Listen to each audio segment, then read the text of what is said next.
अरहं सम्मा सम्बुद्धो भगवान् बुद्धं भगवन्तं अभिवादेमि स्वाख्यातो भगवता धम्मो धम्मं नमस्सामि सुपटिपन्नो भगवतो सावक संघो संघं नमामि। चलो अभी जो है नमस्कार होगा और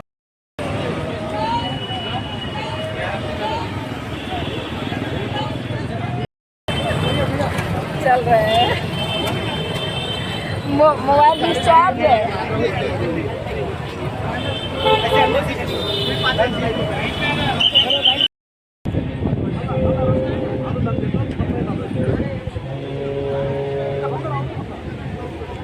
सारे बौद्ध भिक्षु लोग अपनी मांग को रख रहे हैं, अपनी मांगे मांग रहे हैं। देखिए यहाँ पे सभी अपने मांगों को लेकर अड़े हुए हैं कि हमारे अधिकार को दीजिए, हमारा इतिहास को हमारे ऊपर सौंपिए। हेलो गाइस, तो बेबी बिहारी ब्लॉग में आपका स्वागत है। तो आज मैं जा रही हूँ पटना गांधी मैदान, क्योंकि वहाँ पे गांधी मैदान से बौद्ध स्मृति पार्क में बौद्ध महासम्मेलन है। तो उसी ब्लॉग में मैं जा रही हूँ और चलिए शुरू करते हैं आज का ब्लॉग।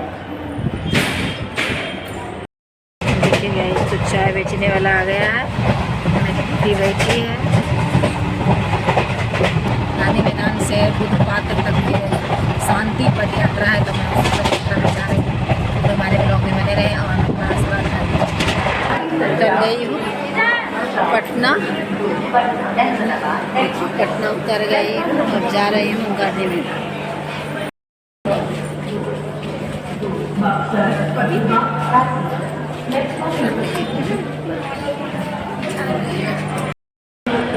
देखिए बाहर निकल गई हूँ।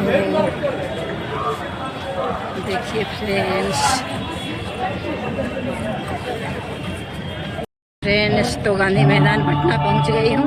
ये गांधी मैदान नहीं है, सोखा मैदान भी इसको बोला जाता है। तो हमें हम सभी भंते और बौद्धिस्ट लोग उपस्थित हैं और यहाँ पे पहुँचे, प्रोग्राम शुरू होने वाला है।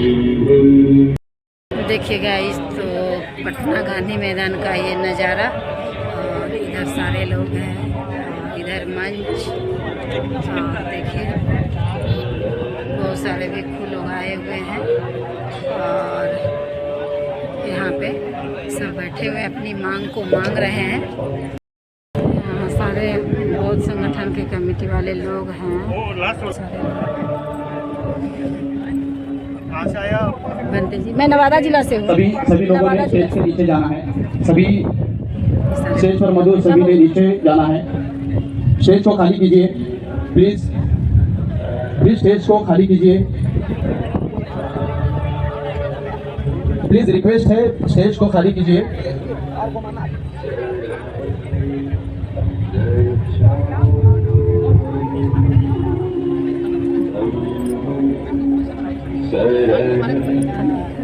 पहचाने गया में मिले थे, पहचाने। हाँ, लखनऊ में भी मिले थे। इस प्रांगण में मौजूद सभी भारत के विविध संगठनों के सभी बौद्ध अनुयायियों से गुजारिश है कि वह आकर इस कार्यक्रम में स्टेज के सामने जो चेयर्स लगी हुई हैं उस चेयर पर आकर बैठिए और इस कार्यक्रम का लाभ लीजिए और इस कार्यक्रम को सफल कीजिए। दोस्तों, अभी इस कार्यक्रम को शुरुआत करने जा रहे हैं। थोड़ी ही देर में जो हम लड़ाई लड़ने जा रहे हैं, सभी बौद्ध उपासक उपासिकाएं भिक्षु संघ मौजूद हैं। इन सभी का all India Buddhist forum, all India Buddhist organization की तरफ से सभी का स्वागत है। सभी को धन्यवाद मित्रों। इस ऐतिहासिक प्रोग्राम में आपकी मौजूदगी बहुत ही महत्वपूर्ण अम्बेडकर जी का साबित होगी। आने वाले दिनों में इस ऐतिहासिक मोमेंट में आपकी मौजूदगी आज के पटना इस शहर में यहाँ पे Buddhist all India Buddhist forum, मांगों को रखा, ऑल इंडिया बुद्धिस्ट ऑर्गेनाइजेशन यहाँ पर मौजूद हुए हैं। और इस कार्यक्रम की शुरुआत समता सैनिक दल के जनरल सैल्यूट से होगी। जनरल सैल्यूट होगा डॉक्टर बाबा माल्यार्पण कर रहे हैं। हमारे बीच में देखिए सम्राट अशोक किस तरह से अपने दिखा रहे हैं और कितना शानदार जीवन रहा है। जिसे हम आगे करते हैं कृपया मंच पे आए। देखिए ये सभी स्टेटों से आए हुए हैं पटना के धरती पे, सम्राट अशोक की धरती पे, बुद्ध की धरती पे पटना पधारे हुए हैं सभी स्टेट के लोग और अपने मांग को रख रहे हैं बीटीएमसी को रद्द करने के लिए अभी यहीं पर हम लोग कह रहे हैं। चरण करेंगे और बौद्धों के जितने भी बुद्ध विहार इतिहास है वो सभी को बौद्धिस्ट भिक्षु लोगों के समर्पण करने की मांग कर रहे हैं। तो देखिए सभी लोग आए हुए हैं इसी मांग को लेकर के।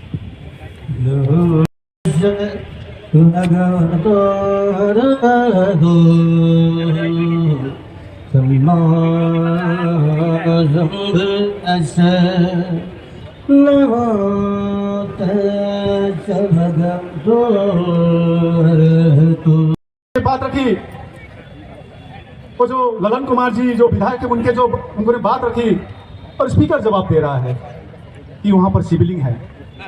स्पीकर हम जानते हैं भारत के संविधान के आधार पर स्पीकर को न्यूट्रल रहना होता है, पार्लियामेंट की हो या लेजिस्लेटिव असेंबली की हो, सरकार की तरफ से जवाबदेही नहीं होती है स्पीकर। हमारे पास 1880 का फोटोग्राफ है जहां पर कुछ सिविलिंग का कुछ नाम और निशान नहीं है। 1962 का फोटोग्राफ है। हम उस तथ्य हम एक प्रूफ के साथ बात कर रहे हैं। सिविलिंग है क्या? जबरदस्ती क्लेम करना ये सही बात नहीं है। जिस प्रकार भगवान बुद्ध का संदेश, डॉक्टर भीमराव अंबेडकर संदेश आज भारत को विश्व गुरु की तरफ ले जा रही है, अच्छी मैसेज दे रही है। हम चाहते हैं नीतीश कुमार जी से, बिहार सरकार से, केंद्र सरकार से अनुरोध करते हैं महाबोधि महाविहार को पूर्ण रूप से कमेटी में बौद्ध होकर आप भी विश्व विख्यात विश्व गुरु का संदेश देंगे। तो फिर बौद्धों की, पूरे दुनिया के बौद्धों की आस्था का केंद्र महाबोधि टेम्पल का संचालन में 4 ब्राह्मण क्यों? ये सवाल केवल राजेंद्र गौतम नहीं, केवल भारत के लोग ही नहीं, बल्कि पूरे देश के अंदर नहीं, पूरे दुनिया के अंदर बौद्ध धर्म को मानने वाले लोग ये सवाल कर रहे हैं। और ये इसलिए ये सब हो पा रहा है क्योंकि महाबोधि टेम्पल की मुक्ति का आंदोलन तो अनेक बार लड़ा गया। बनते ही सुरई ससई जी के नेतृत्व में हम लोग भी घुस गया है। हम लोग खुद जातिवादी को मानने लगे हैं। हमारे आपस में हम जातिवाद करते हैं, रोटी बेटी का रिश्ता करते नहीं है। जो लोग अपना इतिहास नहीं जानते वो कभी इतिहास नहीं बना सकते। हमारे लोगों को, देश के अनुसूचित जाति, जनजाति, पिछड़े वर्ग के लोगों को अपने इतिहास को जानना होगा, खंगालना होगा। जब हम अपने इतिहास को जान जाएंगे तो हमें पता लगेगा कि हमारे पूर्वज राजा महाराजा थे और भारत का ही नहीं दुनिया का इतना बड़ा साम्राज्य मगध साम्राज्य, जिसकी राजधानी पाटलिपुत्र थी, जिसे आज हम पटना के रूप में जानते हैं। और बौद्ध गया का मुक्ति का आंदोलन की दूसरी लड़ाई यहाँ पाटलिपुत्र के इस पटना के इस मैदान से शुरू हो रही है। इसको अब गांव-गांव तक पहुंचाना है। मैं जानता हूं कि आज के इस आंदोलन से कोई समाधान निकलने वाला नहीं है। आज के इस आंदोलन से ये बीटी एक्ट में कोई अमेंडमेंट आ जाएगा ये उम्मीद मैं नहीं करता हूं, लेकिन मैं ये जानता हूं पाटलिपुत्र के इस मैदान से, पटना के इस मैदान से पूरे देश ही में नहीं पूरे दुनिया के अंदर बौद्धों को ये संदेश चला जाएगा कि ये लड़ाई हम मिलकर लड़ेंगे तो जीत जाएंगे। हम बटे रहेंगे तो हमें कभी कुछ मिलने वाला नहीं है। जिन लोगों ने हजारों साल तक हमारे पढ़ने लिखने पर धार्मिक बंदिश लगा के रखी हो, जिन लोगों ने हजारों साल तक हमें संपत्ति से, ज्ञान से, व्यापार से वंचित रखा हो, वो लोग उस महाबोधि टेम्पल जहाँ अरबों करोड़ रुपये का चंदा चढ़ावा करता हो वो उसको छोड़ देंगे, मैं ऐसा नहीं मानता। लेकिन जिस दिन हमारे SC ST OBC के लोगों ने अपने महापुरुषों के इतिहास को पढ़ लिया और अपनी महत्वता को समझ लिया और इस बौद्धों की नगरी, बौद्धों की राजधानी, ज्ञान की स्थली महाबोधि टेम्पल के ज्ञान के इतिहास को जिस दिन हमने पढ़ लिया उसके बाद बौद्ध गया की मुक्ति में 1 मिनट लगेगा। सरकार को सिर्फ बातें करना है। अगर हमने बिहार की सरकार को ये दिखा दिया कि तुम हमारी वोट से चुन के गए हो, अगर हम तुम्हें जिता सकते हैं तो हरा भी सकते हैं, जिस दिन ये बात समझाने में हम कामयाब हो गए, 1 दिन के अंदर, 1 घंटे के अंदर अध्यादेश आएगा और यहाँ से जो 4 पंडे उसके अंदर बैठे हैं मैनेजमेंट कमेटी में, उनको आउट कर दिया जाएगा। पूरा का पूरा संचालन बौद्धों के हाथ में आ जाएगा और उसके बाद जो विधानसभा का सत्र होगा उसमें अमेंडमेंट बिल आएगा और उस बिल के माध्यम से हमेशा हमेशा के लिए महाबोधि टेम्पल बौद्धों को मिल जाएगा और वहां से फिर पूरा बुद्ध का दम पूरे दुनिया के कोने कोने में जाएगा। अभी तो सरकारें जो मिडिल क्लास हमारी आवाज बनी थी, तो डॉक्टर बाबा साहब अम्बेडकर की कुर्बानी की वजह से हमारा पढ़ने लिखने का रास्ता बना, हमारा संसद विधानसभाओं में जाने का रास्ता बना, मंत्री प्रधानमंत्री मुख्यमंत्री राष्ट्रपति बनने का मौका मिला, हमारे पढ़ने के रास्ते खुले, रिजर्वेशन से नौकरी के रास्ते खुले, नौकरी से पैसा आया, थोड़ा मिडिल क्लास बना, तो इन्होंने देश के सारे सरकारी संस्थानों को प्राइवेटाइज कर दिया, शिक्षा को इतना महंगा कर दिया कि हमारे हाथ से शिक्षा छिन जाए। इसका मतलब देश से ये जो दलितों में, पिछड़ों में, आदिवासियों में जो मिडिल क्लास बना है, ये लोग उसको खत्म कर देना चाहते हैं, ताकि बौद्ध धर्म का पूरा विनाश इस तरह पुष्पमित्र शुंग ने किया था, उसी प्रकार आज केंद्र की सरकार भारत के अंदर बौद्धों का, मूल निवासियों का, अम्बेडकरवादियों का, बहुजनों के इतिहास को पूरी तरीके से निस्तनाबूद करना चाहती है, इनको मिटाना चाहती है, बर्बाद करना चाहती है। मैं इस मंच के माध्यम से लंबा भाषण देने की बजाय सिर्फ एक मांग करता हूं, देश के अनुसूचित जाति जनजाति पिछड़े वर्ग के लोगों, अपने पूर्वजों के इतिहास को पढ़ लो। दूसरे के बाप को बाप कहने की बजाय अपने बाप को बाप कहो, अपने माँ बाप को इज्जत दो, अंधविश्वास पाखंडवाद को त्याग दो और वैज्ञानिक दृष्टिकोण अपनाओ। जब दुनिया ने, हमने पूरे दुनिया को बुद्ध दिया, हमने पूरे दुनिया को शांति मानवता का संदेश दिया, हमने पूरे दुनिया को समता स्वतंत्रता बंधुता और न्याय का संदेश दिया, और ये संदेश तथागत बुद्ध ने, हमारे आराध्य ने, हमारे जिनका आचरण करके, जिनके धम्म के माध्यम से हम लोगों में शक्ति आई है, ऊर्जा आई है, हम केवल बुद्ध के धम्म को आत्मसात कर लें, बुद्ध के ज्ञान को अंगीकार कर लें और अपने बीच फैले हुए जातिवाद को खत्म कर दें, आपस में रोटी बेटी का रिश्ता करें और हम सब लोग बुद्ध की शरण में आके बौद्ध बन जाएं। क्योंकि जब हमें पता लग गया हमारे पूर्वज बौद्ध थे, तो फिर हम क्यों गुलाम बने हुए, फिर क्यों अपने बुजुर्गों की सांस्कृतिक विरासत में, बुद्ध के धम्मे में गर्भावस्थी क्यों नहीं कर रहे? बड़ा सैलाब आएगा भारत में, फिर से बड़ा सैलाब आएगा, पूरा भारत बौद्ध में बनेगा, कोई दुनिया की ताकत रोक नहीं सकती। और इस काम को करने के लिए अगर हमें अपने प्राणों की आहुति देनी पड़े तो उसके लिए तैयार है। ये MP MLA मंत्री की कुर्सी बहुत छोटी है, हमारे बुजुर्गों का इतिहास खत्म हो गया तो हम सब खत्म हो जाएंगे। हमें अपने बुजुर्गों के इतिहास को भी बचाना है, अपनी सांस्कृतिक विरासत को भी बचाना है, अपने आने वाले बच्चों के भविष्य को भी बचाना है। इसलिए मैं आप सबसे निवेदन करता हूँ, तथागत के बुद्ध के धम्मे में आइए, अपने बुजुर्गों की सांस्कृतिक विरासत पर गर्भावस्थी कीजिए और ये जो महाबोधि टेम्पल है इसको तो हम मुक्त करा के छोड़ेंगे। बहुत बहुत धन्यवाद। नमो बुद्धाय। जय भीम, जय भारत, जय संविधान, जय जय जय जय जय भीम, जय जय जय जय जय भीम, जय जय जय जय जय भीम। मैं खुद पूरे देश का भ्रमण करके इस आंदोलन को तेज करने में अपनी भूमिका निभाऊंगा, ये मैं आपको वचन देता हूं और अपनी वाणी को विराम देता हूं। बहुत बहुत धन्यवाद। नमो बुद्धाय। जय भीम, जय भारत, जय संविधान। जी को बहुत बहुत साधुवाद। फ्रेंड्स, तो सभी बौद्ध भिक्षुओं ने ये पद यात्रा कर रहे हैं क्योंकि BTMC का जो कानून है वो रद्द हो और बौद्धों के हाथ में सौंपा जाए, तो यही प्रोग्राम चल रहा है। और जो हमारा बौद्ध विरासत है वो बौद्ध के हाथ में, तो जाहिर सी बात है होना ही चाहिए, हम सभी का मांग है। नहीं होने देंगे, इसके लिए मनुवादियों का ईंट से ईंट बजा देंगे, मनुवादियों का हम लोग छक्का छुड़ाने का काम करेंगे। मनुवादी क्या दिक्कत है? मनुवादी देश का कैंसर है, सबसे बड़ा कोविड-19 है। जिस तरह से मान लीजिए कैंसर सबसे घातक है, ठीक उसी तरह से मनुवादी देश के लिए घातक है। ये यूरेशियन है, ये यूरेशियन है, ये विदेशी है, इसका DNA मुंह से पैदा नहीं हुआ है, ढोंग कर रहा है, ये बड़ा रुपया नौटंगी कर रहा है, ये ब्राह्मण मुख से पैदा हुआ है। आज मुख से पैदा होकर के अगर देखा दे तो मैं भारत छोड़ दूंगा। ये सब नौटंगी नहीं चलेगा, ये सब दोगलागिरी नहीं चलेगा। आप हम लोग मानव है, क्या पूजनीय है, उसका जूता के नीचे हम रखते हैं, उसको जूता के हम नीचे रखते हैं। उससे ज्यादा हम पढ़ा लिखा है, उससे ज्यादा हम विद्वान है। पोथी पढ़ जग मुआ, पंडित भाई न कोई, ढाई अक्षर प्रेम का, जो पढ़े सब पंडित हो। हम लोग सभी लोग विद्वान है, सभी लोग वरिष्ठ है, हम लोग बाबा साहब को मानने वाले हैं। नीतीश कुमार होश में आ जाओ, नहीं तो कुर्सी खाली करो, नहीं तो भीम आर्मी का डंडा और झंडा दोनों मजबूत है, हम लोग छोड़ेंगे नहीं। सोए हुए शेर को जगाना यानी अपनी मौत को ललकारा देना। नीतीश कुमार होश में आ जाओ, ब्राह्मणों को कह दो कि जो बौद्धिस्टों का मठ है उसको खाली करे, अन्यथा जब हम लोग खाली कराने पर आ जाएंगे तो उसको होश में ला देंगे। अरे 10वां अवतार है गौतम बुद्ध साहब, आप लोग हिंदू से अलग नहीं है। मैं बताता हूँ, ये जो कहता है विष्णु का अवतार है, ये बिल्कुल पागलपन है, वो अनपढ़ है, जाहिल है।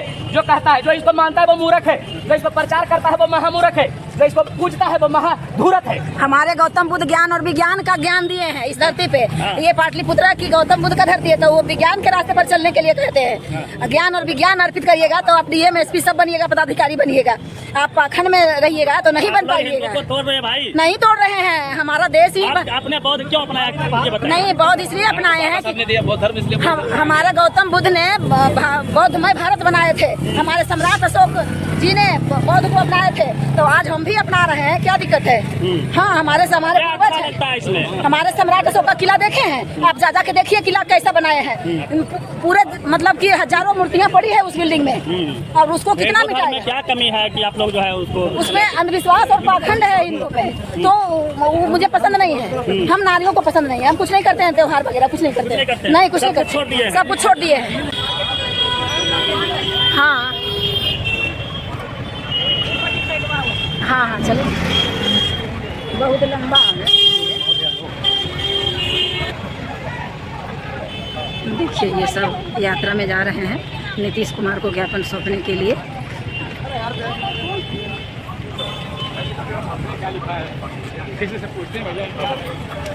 राष्ट्रीय बौद्ध महासम्मेलन।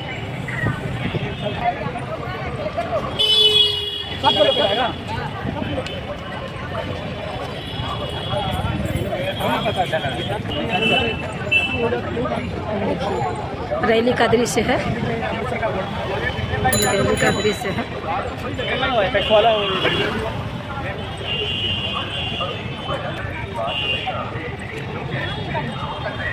चलिए ना भाई जी, आ गए हैं, रुक जाओ रुक जाओ।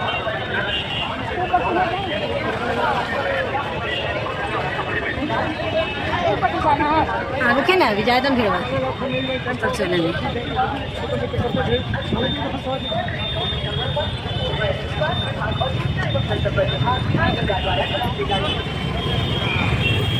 हेलो गाइस, तो आज का ब्लॉग बस इतना ही। मिलते हैं अगले ब्लॉग में, तो ओके बाय, नमो बुद्धाय।